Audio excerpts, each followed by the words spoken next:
दोस्तों, क्या आप जानते हैं हिंदू धर्म में होली क्यों मनाई जाती है और क्यों होली में रंग से खेला जाता है? और क्या आपको पता है होली माता की पूजा क्यों की जाती है और क्यों लाभकारी होलिका दहन की राख मानी जाती है और क्या लाभ होता है होलिका दहन की राख घर में रखने से?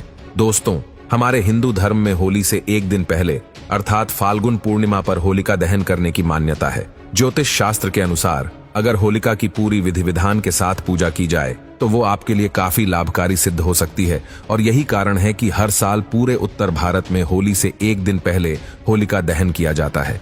वैसे ये तो आप जानते ही होंगे कि होलिका कौन थी।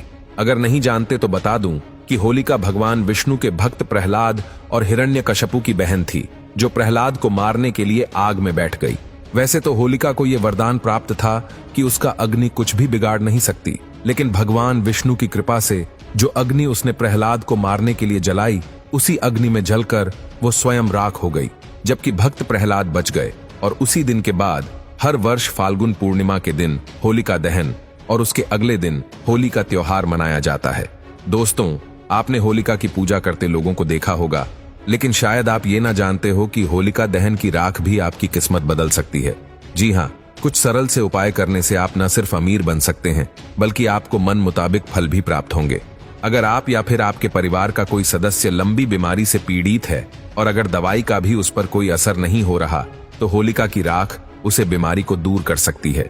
इसके लिए आपको करना यह है कि होलिका के जलते समय उसमें देसी घी, 2 लौंग, 1 बताशा, 1 पान का पत्ता डालना है और अगले दिन उस रात को लेकर बीमार व्यक्ति के शरीर पर मल देना है और ऐसा करने से बीमार व्यक्ति के स्वास्थ्य में सुधार आने लगेगा।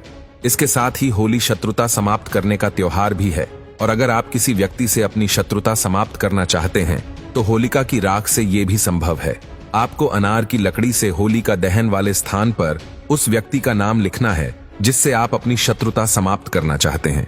इसके बाद उस नाम को मिटाकर उस स्थान से थोड़ी सी राख लेनी है और फिर उस व्यक्ति पर थोड़ी सी ही सही लेकिन राख फेंकनी है, जिससे उसके मन में आपके प्रति आई कड़वाहट मिट जाएगी और आपकी दुश्मनी दोस्ती में बदल जाएगी। यही नहीं, अगर आपको बार बार आर्थिक नुकसान का सामना करना पड़ता है तो आपको करना यह है कि होलिका दहन वाली शाम अपने घर की चौखट पर आटे का बना दीपक जलाना है। फिर रात में होलिका दहन के समय वो आटे का दीपक अग्नि में समर्पित कर देना है और सच्चे मन से प्रार्थना करनी है। अगर आप पर किसी की बुरी नजर लगी है तो ऐसा करने से वो हट जाएगी और आपके घर में धन की वर्षा होगी। यही नहीं, वास्तु शास्त्र के अनुसार होलिका जलाने के बाद उसकी राख को घर में लाकर दक्षिण पूर्व दिशा में रखना चाहिए।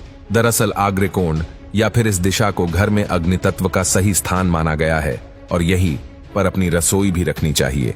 ऐसा करने से घर में सुखद समृद्धि आती है। इसके अलावा ये मान्यता भी है कि होलिका दहन के बाद उसकी राख को लाकर घर में एक साफ बर्तन में रखना चाहिए।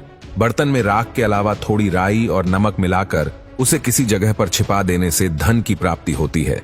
लेकिन याद रहे, वो बर्तन साल भर के लिए छिपा रहे और फिर अगले साल दोबारा होलिका दहन पर उस राख को पानी में विसर्जित कर नई राख को बर्तन में रख देना चाहिए।